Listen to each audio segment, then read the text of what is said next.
మేడారం సమ్మక్క సారలమ్మ జాతరలో భాగంగా పగిడిద్దరాజు గోవిందరాజుల గద్దెలపై ధ్వజస్తంభాలను ప్రతిష్ఠించారు. ఆదివాసీ సాంప్రదాయం ప్రకారం పూజలు నిర్వహించారు. పోనుగుండ్ల నుంచి పగిడిద్దరాజు, కొండాయి నుంచి గోవిందరాజు పూజారులు, ఆడబిడ్డలు, కుల పెద్దలు మంగళవారమే మేడారం చేరుకున్నారు. రాత్రంతా రహస్య పూజలు చేశారు. బుధవారం తెల్లవారుజామున 2 నూతన గద్దెలపై ధ్వజస్తంభాలను ప్రతిష్ఠించారు.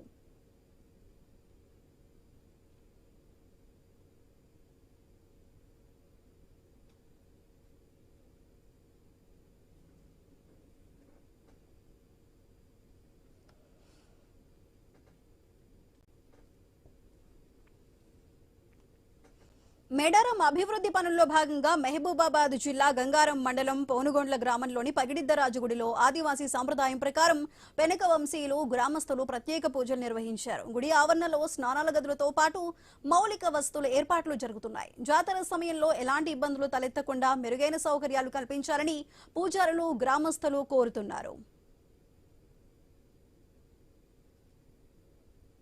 పగిడిద్దరాజు స్వామి వారిని ఈరోజు అంటే అక్కడ ఉన్నటువంటి గజస్తంభం అంటే క్యూ లైన్ లో చేయడం జరిగింది. అంటే సమ్మక్క, సారలమ్మ, గోవిందరాజులు, పగిడిద్దరాజు ఇక్కడ ఉన్నటువంటి రహస్య పూజల్ని మేము ఈ కార్యక్రమాన్ని ఒక 2-3 గంటల్లో ఆ సందర్భంలో ఉంటాము. ఆ తర్వాత మేము ఆ గజస్తంభాన్ని తీసుకొని పోయి అంటే రేపు పొద్దున 10:30 గంటలకు గజస్తంభాన్ని నిలపడం జరుగుతూ ఉన్నది. కాబట్టి ఇక్కడ ఉన్నటువంటి పరిస్థితుల్లో కనీసం నీటి సౌకర్యం లేదు.